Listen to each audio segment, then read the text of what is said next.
همچنین میخواهم باز یک نکته مهم را تاکید نمایم که جامعه جهان از جمله کشورهای منفعتدار حقوق معنوی ندارند که مردم افغانستان را با مشکلات به وجود آمده تنها گذارند.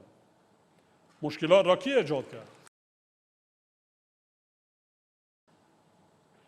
زیرا بار دیگر خاطر رسان می سازم که وضعیت سنگین و فلاکتبار این کشور با گناه ساکنان آن با وجود نآمده است.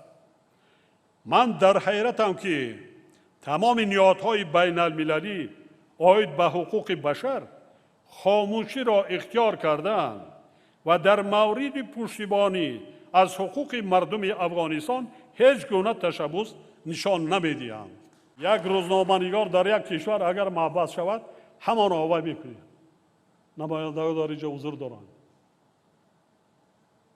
هزارها زنها، بانوان، روزنامه‌نگاران سرکوب شده ایستادند.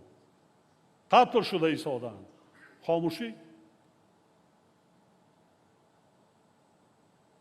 گویا که در دنیا چنین نهادها وجود ندارد.